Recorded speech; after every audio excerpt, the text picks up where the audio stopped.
Alright guys, स्वागत है आपका इस वीडियो में। तो फाइनली यहाँ पे काइजू नंबर 8 का 12th एपिसोड आ चुका है, जो कि इस सीरीज का लास्ट एपिसोड होने वाला है। अब यार मेरे को नहीं पता नेक्स्ट सीजन कब आएगा, जब आएगा तब मैं आपको उसका अपडेट दे दूंगा। अभी के लिए हम ये वीडियो शुरू कर लेते हैं, क्योंकि काफ़ी दिन हो गए हैं इस एपिसोड को आए हुए, और मैं सारी बातें आपसे वीडियो के एंड में कर लूंगा। अभी के लिए वीडियो शुरू कर लेते हैं। ओके, एपिसोड की शुरुआत में यहाँ पे हमें इहारू और इचिकावा का सीन दिखाया जाता है, जो कि जिम रूम में होते हैं, अपना ट्रेनिंग वगैरह कर रहे होते हैं, ठीक है ना। तो इहारू कहता है कि तुम्हें उस बूढ़े आदमी की इतनी चिंता हो रही है क्या, तुम तो दूसरे यूनिट पे जाने वाले थे, है कि नहीं। तो इचिकावा ये कहता है बेसिकली कि उसको बहुत ज्यादा ताकतवर बनना है, स्ट्रॉन्ग बनना है उसको, जिससे कि अगली बार वो अपने सेनपाई को बचा सके, ना कि उसके सेनपाई को उसे बचाना पड़े। ओके ना, यहाँ पे वो काफका की बात कर रहा होता है, ठीक है ना। तो इहारू कहता है अगली बार तुम्हें सच में लगता है वो बूढ़ा आदमी वापस आ भी पाएगा। तो इचिकावा कहता है हाँ, मुझे पूरा भरोसा है, और जब वो वापस आएंगे तो मैं वैसे ही कमजोर नहीं रहना चाहता। तो ये सुन के तो भाई इहारू भी अपनी ट्रेनिंग पे लग जाता है। यहाँ पे प्लेटून लीडर्स भी आ जाते हैं, और वो लोग कहते हैं कि आज ही वो दिन है जब फैसला होगा कि काफका के साथ क्या होगा, ठीक है ना। तो इन लोगों का भी मन नहीं लग रहा होता अपने काम के ऊपर, ठीक है ना। इसके अलावा मीना को भी बुलाया गया होता है हेडक्वार्टर्स में, ठीक है ना। दूसरी ओर यहाँ पे हमें हेडक्वार्टर्स का सीन दिखाया जाता है। मीना इधर होती है और बताया जाता है उसको कि जो डायरेक्टर जनरल शिनोमिया है वो अभी काइजू नंबर 8 को एग्जामिन कर रहे हैं, आप थोड़ा इंतजार कीजिए।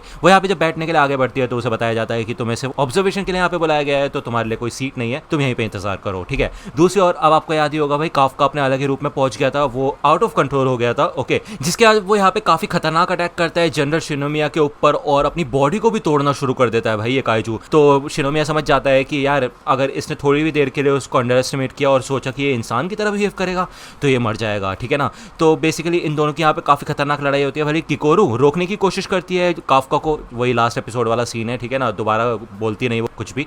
ओके, तो शिनोमिया यहाँ पे भाई अपना squadron style combat technique number 2 का इस्तेमाल करता है, जिसमें साउंड वेव्स टाइप निकलती है, सुपरसोनिक बूम। ओके, वो देखते हैं इधर काइजू नंबर 8 का कोर गायब हो चुका होता है। हमें दिखाया जाता है कि उसने अपनी कोर की मदद से एक नकली बॉडी बना ली थी, और अब वो उसके पीछे आ चुका होता है। यहाँ पे इन दोनों का काफी खतरनाक मुकाबला होता है, और ये पूरा शेल्टर ही तबाह होने लग जाता है। ये लोग बताते हैं कि ये शेल्टर 10.0 के फोर्टिट्यूड तक का डैमेज झेल सकता है, और अभी हम अपने सेकंड लेयर को भी खो चुके हैं। तो ये लोग कहते हैं ऑब्वियस सी बात है, काइजू नंबर 8 और काइजू नंबर 2 के बीच की लड़ाई हो रही है, ये है कि नहीं। तो इतना डैमेज तो हम समझ ही सकते हैं कि होना ही है। ये जो ऑब्जर्वेशन के अंदर लोग होते हैं कहते हैं कि अभी तक मिस्टर शिनोमिया चाहे तो उसको मार सकते थे जब वो अपनी इंसानी फॉर्म में ही था। ऐसा लग रहा है कि वो उसको किसी तरीके से टेस्ट कर रहे हैं। तो यार ये सुन के भाई किकोरू थोड़ा शॉक हो जाती है, क्योंकि किकोरू ने ही सजेस्ट किया था काफका के साथ थोड़ा आराम से पेश आने के लिए, इसलिए मेरे ख्याल से शिनोमिया भी अपना पूरे पोटेंशियल का इस्तेमाल नहीं कर रहे हैं। ओके, दूसरा यहाँ पे हमें आओई का सीन दिखाया जाता है, और वो ये कहता है कि मैं डिफेंस फोर्स में आया था लोगों की जान बचाने के लिए, लेकिन वो काफका हिबिनो था जिसने मेरी जान बचाई। ये दोनों भाई अपना बातचीत कर रहे होते हैं, और ये कर भी कह सकते हैं। दूसरा यहाँ पे फिर से शिनोमिया वर्सेस काइजू नंबर 8 का सीन दिखाया जाता है। यहाँ पे हमें दिखाया जाता है कि काइजू नंबर 8 का जो फोर्टिट्यूड होता है धीरे धीरे करके बढ़ने लग जाता है, इसाओ से कहीं ज्यादा बढ़ जाता है, और भाई काफका तो अंदर हाफ रहा होता है, उसकी पूरी वाट लग रही होती है सच में, क्योंकि ऑब्वियसली बात है वो कंट्रोल तो कर नहीं सकता, लेकिन उसी की बॉडी का इस्तेमाल हो रहा है, वो एक तरीके से होस्ट है इस काइजू का, है कि नहीं। यहाँ पे finally kaiju number 8 over power हो जाता है, वो इसाओ को यहाँ पे पूरी तरह से जान से मारने वाला होता है। इवन वो देखता है कि किकोरू भी इधर देख रही है। काफका मन में ये सोचता है कि यार वो किकोरू के सामने ही उसके डैड को नहीं मार सकते, तो काफी गलत सीन हो जाएगा।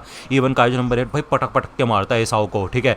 ये देख के तो किकोरू सच में रोने लग जाती है, और वो बस ये कहती है मैं बस, वो काफका की मेमोरीज को याद करती है, लेकिन उसको गुस्सा तो आ ही रहा होता है। वो फिर भी यहाँ पे भरोसा करती है काफका के ऊपर। वो कहती है कि तुम किसी बेवकूफ काइजू से नहीं हार सकते काफका। तो यहाँ पे काफका पूरी कोशिश करता है निकलने की इस चंगुल से, और हमें दिखाया जाता है जो अंदर एक काइजू था वो भाई काफका को ही खा जाता है। यहाँ पे उसे याद आते हैं वो सारे के सारे सीन, कैसे वो अपने एग्जाम्स में हमेशा फेल हो जाया करता था, और लोगों की उम्मीद पे खरा नहीं उतर पाया वो कभी भी। जब भी सबसे ज्यादा इंपॉर्टेंट समय होता था तभी वो ऐसी तैसी कर देता था बस। शिनोमिया यहाँ पे ये सोचता है, ऐसा लगता है कि थोड़ी बहुत जो मेरे अंदर उम्मीद थी इसको लेके वो सब खत्म हो गई है। ओके, यहाँ पे काफका नीचे डूबने लग जाता है, काइंड ऑफ ऐसा लगता है कि वो मरने वाला है।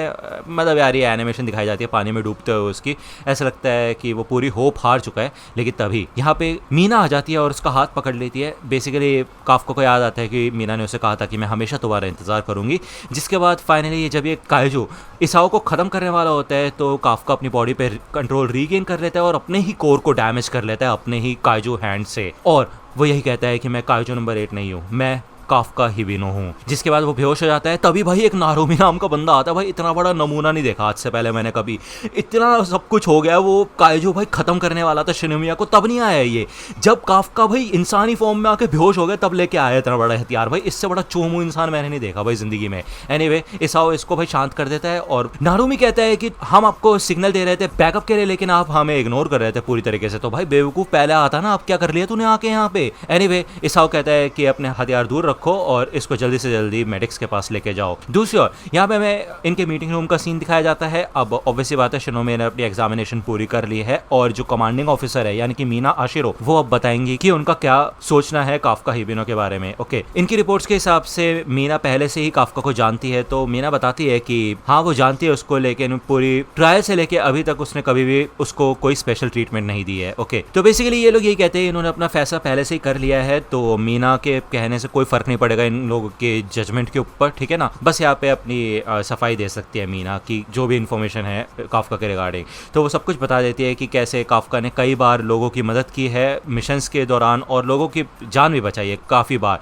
इवन वो जो योजू बॉम्ब था उसको भी तबाह करने में उसने मदद की थी। भले इन लोगों का मानना होता है कि यार अपने ट्रेनिंग एग्जाम वगैरह में भी उसने चीटिंग की होगी, लेकिन मीना यही कहती है कि एज वाइज वो काफी ज्यादा बड़ा है बाकी रिक्रूट से, ठीक है ना। जब वो शुरू में आया था तो जो उसकी अनलीश कॉम्बैट पावर थी वो सिर्फ 0% थी, लेकिन उसके बावजूद उसने हार नहीं मानी, वो आगे बढ़ता रहा, ठीक है। हम मान सकते हैं कि भले वो शरीर से एक काइजू बन चुका है, लेकिन जिस काफका हिबिनो को मैं जानती हूँ, तो यार हमें पहले का सीन दिखाया जाता है जब मीना की कैट मीको की डेथ हो चुकी थी, आपको याद ही होगा। तब काफका ने उसको सपोर्ट किया था, उसका हाथ पकड़ के, वो खुद भी रो रहा था, उसको काफी बुरा लग रहा था। ये बात मीना को याद होती है और वो ये कहती है कि हम में से सबसे ज्यादा इंसानियत किसी के अंदर है तो वो काफका के अंदर ही है। मुझे यकीन है कि उसके अंदर एक दिल है। तो ये सुन के तो ये सारे के सारे लोग भाई पूरा चिढ़ ही जाते हैं, ठीक है, कि यार वो एक काइजो, उसके अंदर एक दिल कैसे हो सकता है। एनीवे शिनोमिया यहाँ पे डिसमिस कर देते हैं आशिरो को और बोलते हैं अपनी पोस्ट पे वापस जाओ। तो ये लोग यहाँ पे डिसाइड करने के लिए बैठते हैं कि अब क्या करना चाहिए क्या नहीं, और ये पूरी तरह से फैसला कर चुके होते हैं कि काफका हिबिनो को डिस्पोज कर देना चाहिए, यानी कि मार देना चाहिए, ठीक है। दूसरा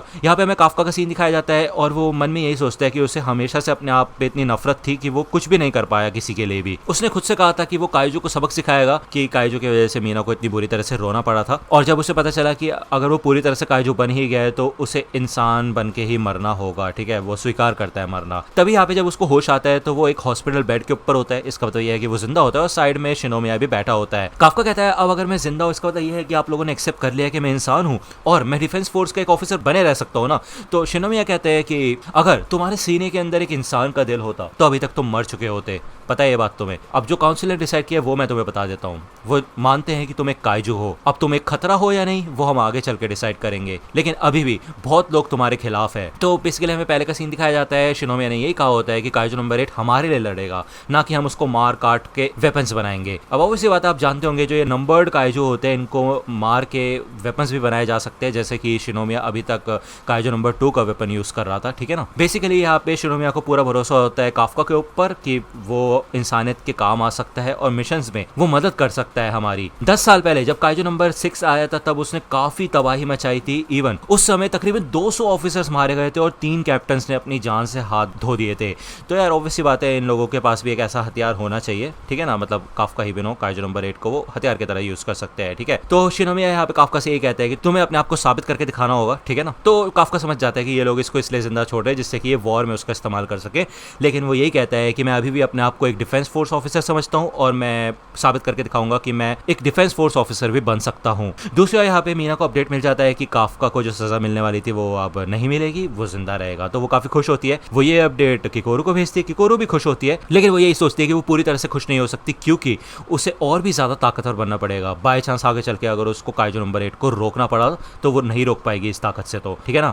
दूसरा यहाँ पे आओई हारोइची को भी अपडेट मिल चुका होते हैं, काफी ज्यादा खुश होते हैं। इचिकावा इहारू सबको अपडेट मिल चुके होते हैं, काफी चैन की सांस लेते हैं। इहारू कहता है हे इचिकावा ऐसा लगता है कि वो बूढ़ा आदमी वापस आने वाला है। तो इचिकावा कहता है मैं तो कह ही रहा था वो वापस आएंगे, अब मैं और भी ज्यादा ताकतवर बनूंगा, उनके आने से पहले मैं एक अलग इंसान बन जाऊंगा। दूसरी बार यहाँ पे हमें होशिना और ओकोनोगी का सीन दिखाया जाता है। होशिना ये कहता है कि असली मुश्किल तो अब शुरू होगी क्योंकि जब लोगों को पता चलेगा कि डिफेंस फोर्स के अंदर एक काइजू है तो लोग इस चीज को आराम से एक्सेप्ट नहीं कर पाएंगे, इसलिए काफका को पूरी दुनिया को ये साबित करके दिखाना होगा कि वो काम का है और कोई खतरा नहीं है, ठीक है ना। दूसरी बार यहाँ पे हमें काफका का सीन दिखाया जाता है जो कि सो गया होता है। शिनोमिया कहता है भाई अभी भी हम बात कर रहे हैं, उठो यार।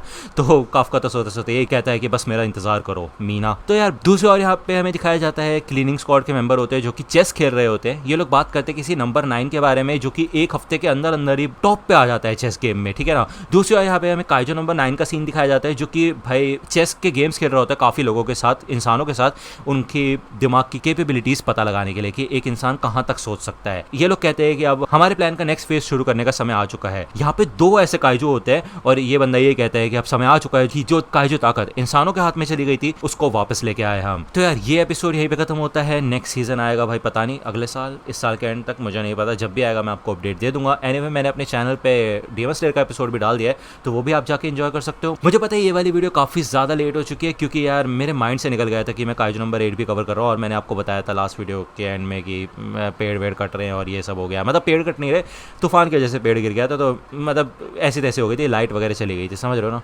तो यार कोई बात नहीं, चलो अब वीडियो आ चुकी है। आप मेरे को कमेंट सेक्शन में बताना या वीडियो आपको कैसी लगी। अगर आपको ये वीडियो पसंद आए तो लाइक करना, सब्सक्राइब कर लो अगर चैनल पे नए हो तो। मिलता हूँ आपसे अगली वीडियो में, तब तक के लिए गुड बाय।